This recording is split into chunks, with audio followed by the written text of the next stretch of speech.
Hmm. Welcome back, misfits, underdogs, and other little lunatics. We're gonna get back into Stephen King. Had a great saltwater bath. I feel wonderful, but I'm not wearing the Christmas hat. Christmas is over. So let's just get into it. All right, get all situated.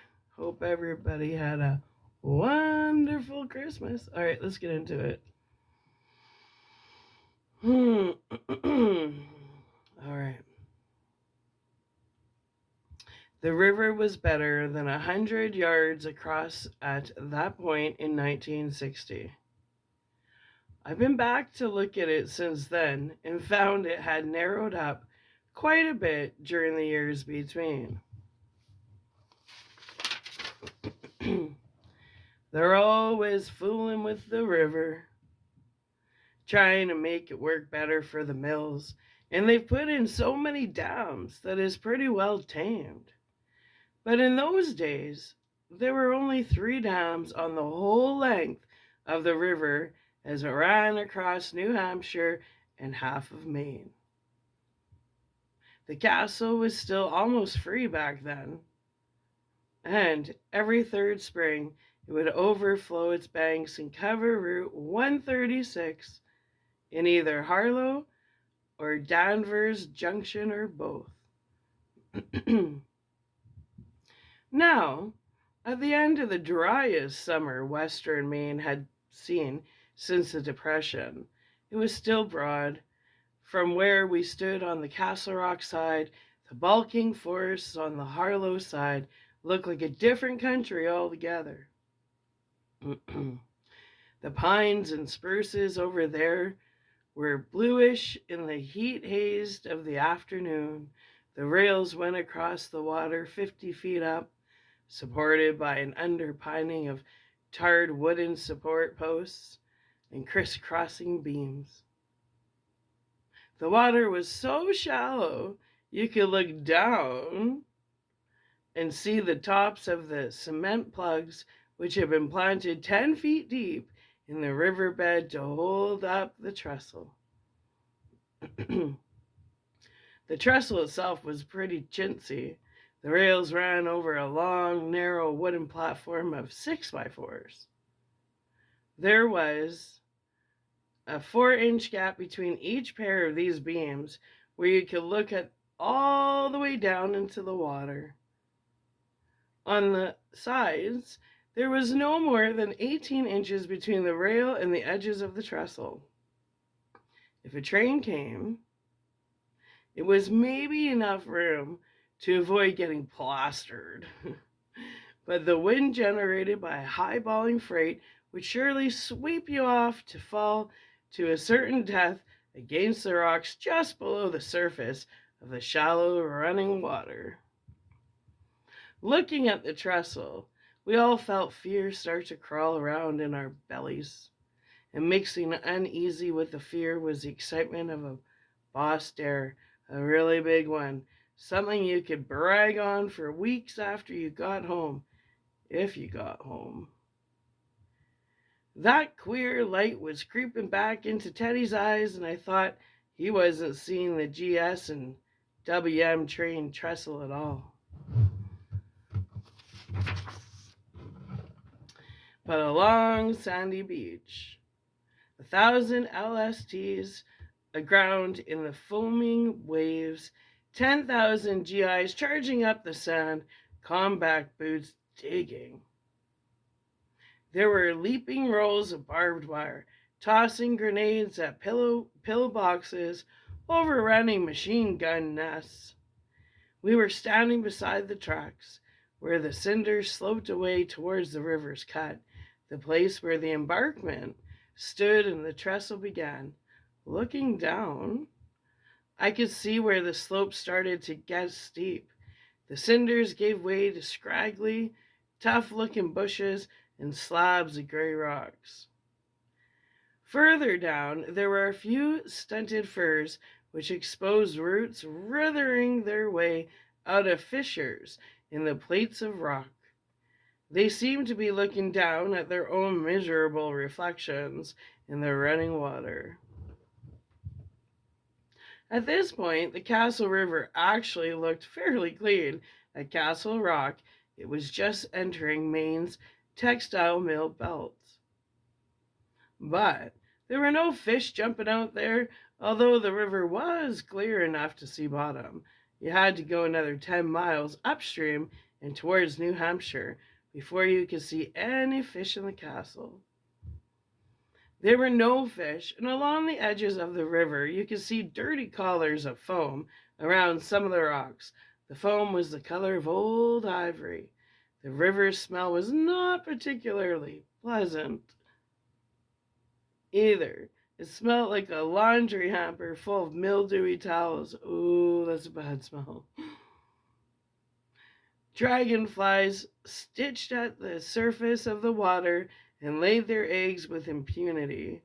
There were no trout to eat them. Hell, there weren't even any shiners. Man, Chris said softly. Come on, Teddy said in that brisk, arrogant way. Let's go. He was already edging the way out, walking on the 6x4s between the shining rails. Say, Vern said uneasy, any of you guys know when the next train's due? We all shrugged.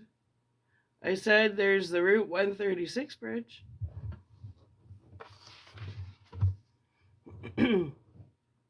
Hey, come on, give me a break, Teddy cried.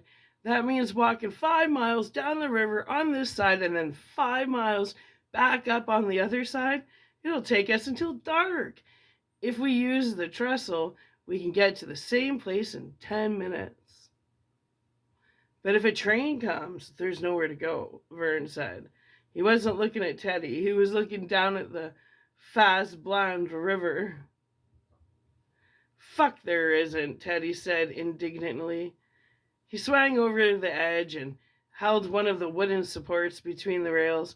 I hadn't gone out very far. His sneakers were almost touching the ground, but the thought of doing that same thing above the middle of the river with a 50-foot drop beneath and a train bellowing by just over my head, a train that would probably be dropping some nice hot sparks into my hair and down the back of my neck, none of that actually made me feel like queen for a day. See how easy it is, Teddy said.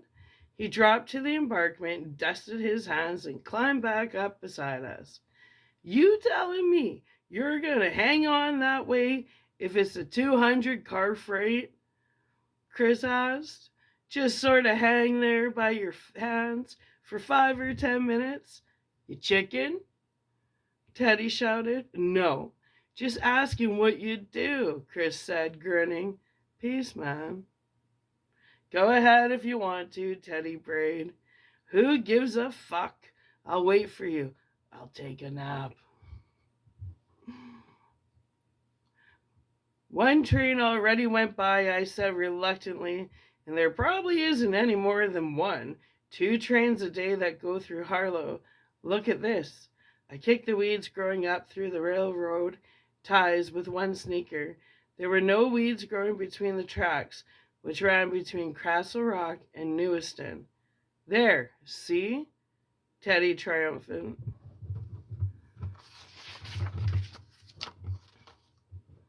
But still there's a chance, I added. Yeah, Chris said. He was looking only at me, his eyes sparkling. Dare you, LaChance? Dares go first. Okay, Chris said. He widened his gaze to take in Teddy and Vern. Any pussies here? No, Teddy shouted. Vern cleared his throat, croaked, cleared it again, and said no in a very small voice. He smiled a weak, sick smile. Okay, Chris said. But we hesitated for a moment. Even Teddy, looking wearily up and down the tracks, I knelt down and took one of the steel rails firmly in my hand, never minding that it was almost hot enough to blister the skin. The rail was mute. Okay, I said, and I said it some guy pole vaulted in my stomach. He dug his pole all the way into my balls. It felt like that and ended up sitting astride my heart. We went out onto the trestle single file, Chris first, then Teddy, then Vern, and me playing tail end Charlie, because I was the one who said, "Dares go first." We walked on the platform, crossed ties between the rails, and you had to look at your feet whether you were scared of heights or not. A misstep and you would go down to your crotch, probably with a broken ankle to pay. The embankment dropped away beneath me, and every step further out seemed to seal our decision more firmly. And to make it feel more suicidally stupid, I stopped to look up when I saw the rocks giving way to water far beneath me.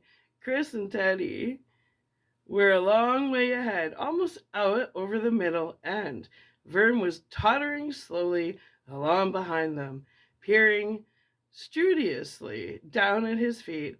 He looked like an old lady trying out stilts, with his head poked downward, his back hunched, his arm held out for balance. I looked back over my shoulder.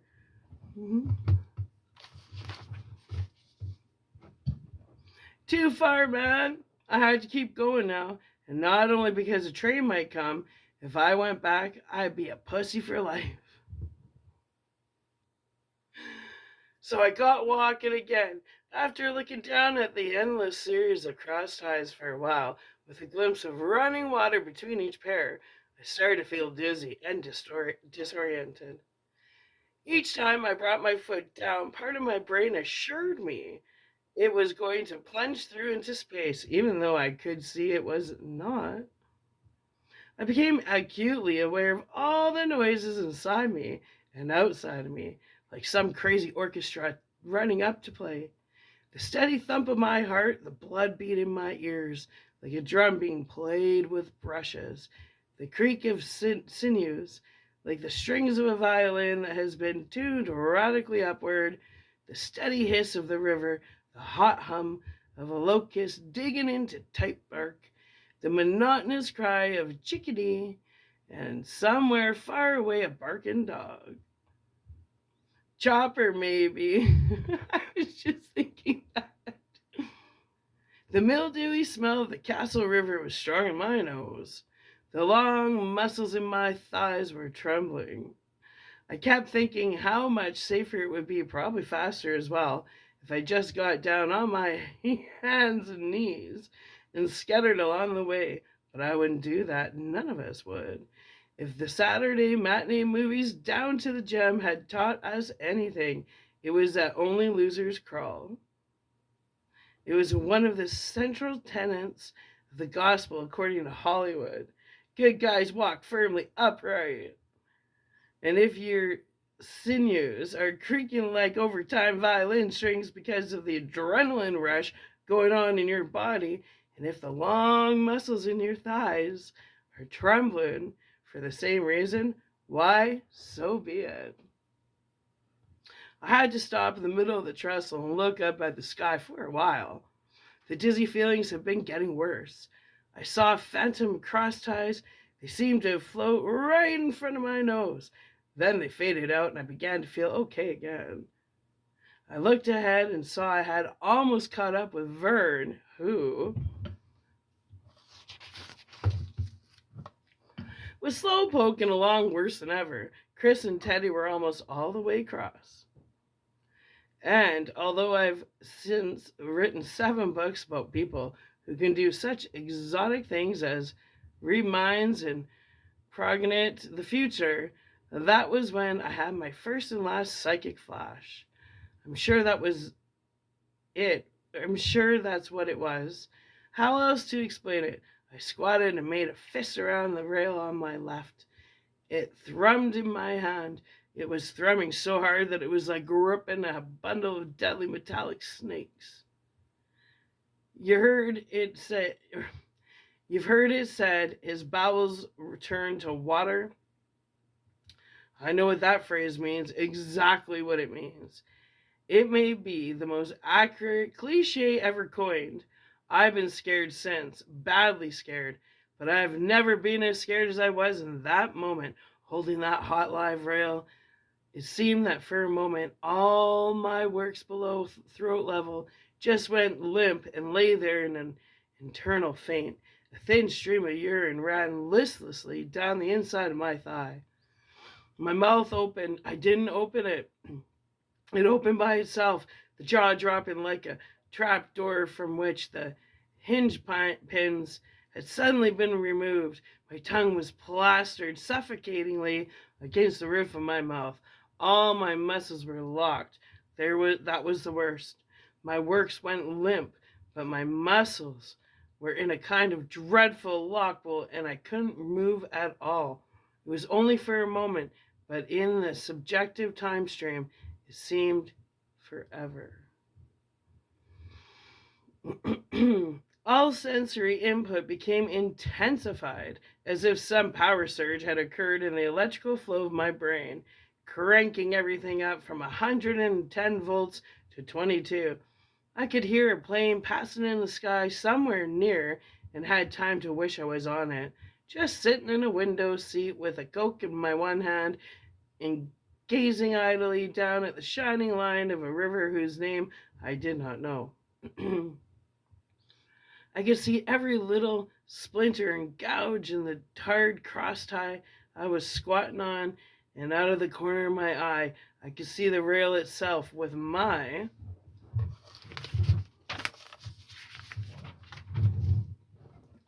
hand still clenched around it, glittering insanely.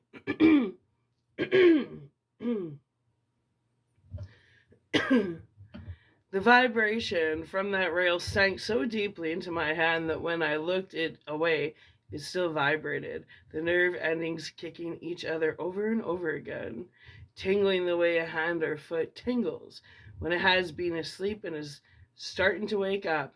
I could taste my saliva, suddenly all electric and sour, thickened to curds along my gums, and worse, somehow, most horrible of all, I couldn't hear the train yet, but could not know if it was rushing at me from ahead or behind,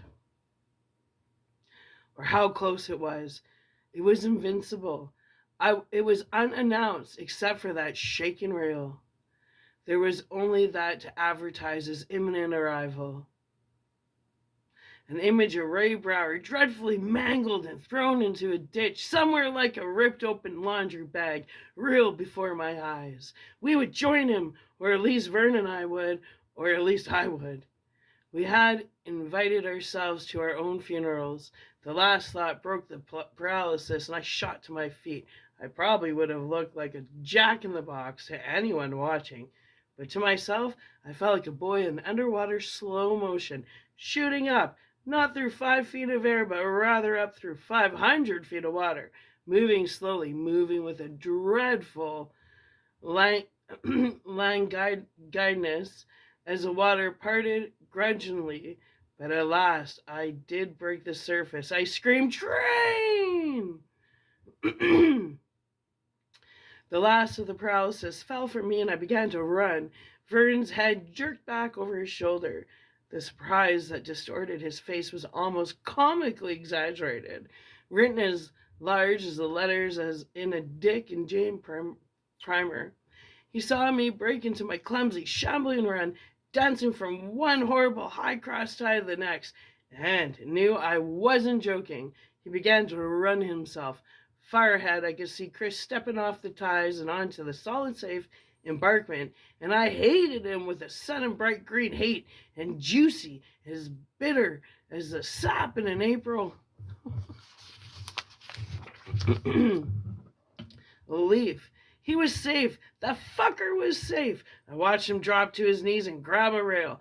My left foot almost slipped into the yaw beneath me.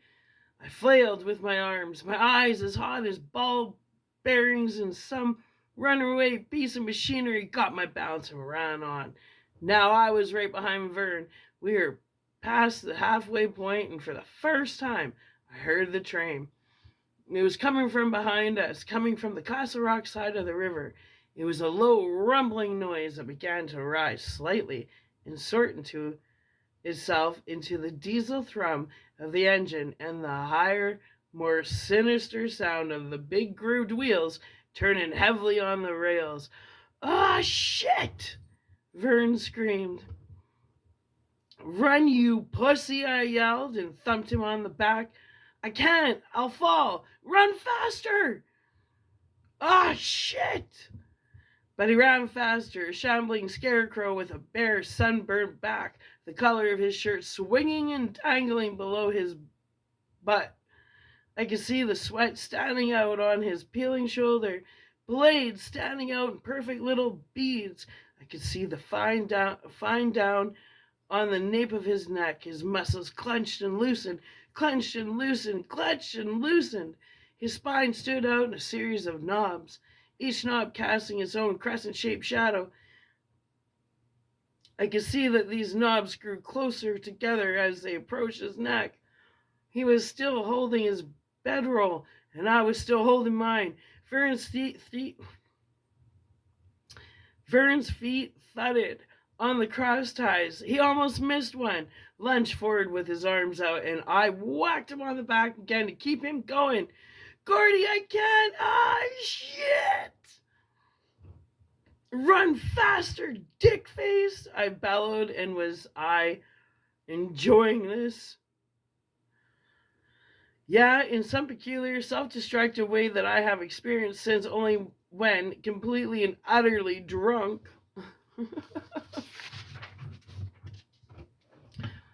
I was water break.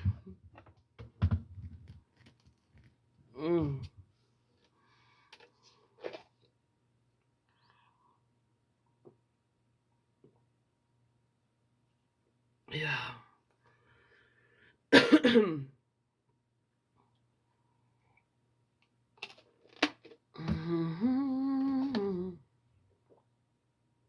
Okay.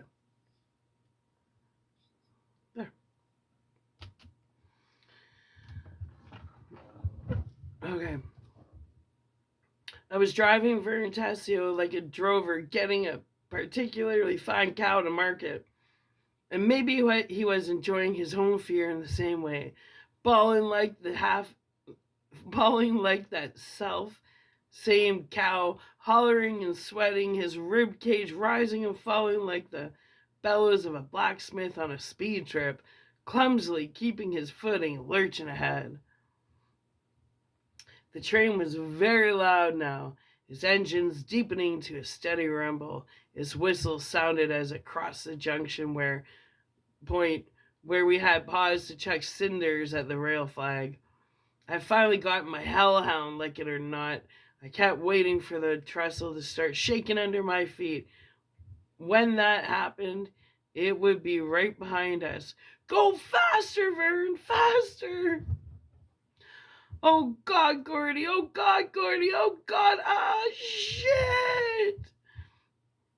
The freight's electric horn suddenly spanked the air into 100 pieces with one long, loud blast, making everything you ever saw in a movie or comic book or one of your own daydreams fly apart, letting you know that both the heroes and the cowards really heard when death flew at them. Honk!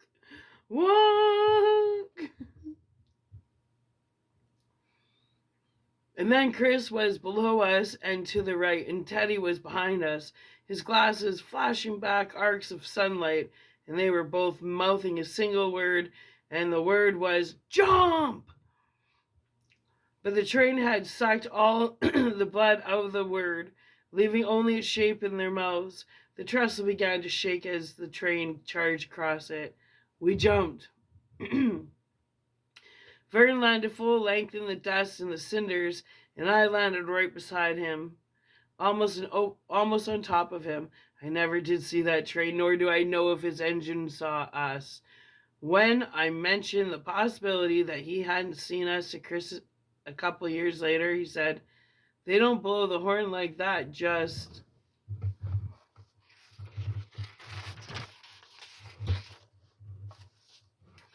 For chunks, Gordy. But he could have been blowing it just for the hell of it, I suppose. Run then. Such fine points didn't much matter. I clapped my hands over my ears and dug my face into the hot dirt as the freight went by. Metal squalling against metal, the air buffeting us. I had no urge to look at it. It was a long freight, but I never looked at all. Before it had passed completely, I felt a warm hand on my neck and knew it was Chris's. When it was gone, when I was sure it was gone, I raised my head like a soldier coming out of his foxhole at the end of a long day artillery barrage. Vern was still plastered in the dirt, shivering. Chris was sitting cross-legged between us, one hand on Vern's sweaty neck, the other still on mine. When Vern finally sat up, shaking all over and licking his lips compulsively, Chris said, "What you guys think if we drink those cokes? Could anybody use one beside me?" We all thought we could all use one. That was a good one. I remember like the intensity in the movie when the train's following them. Okay, we're gonna upload this. We're gonna get into the next one. Stick along. It's a good story. Bye. Oh, see you later, little underdogs, misfits, and other little lunatics. Love you. I'll be back.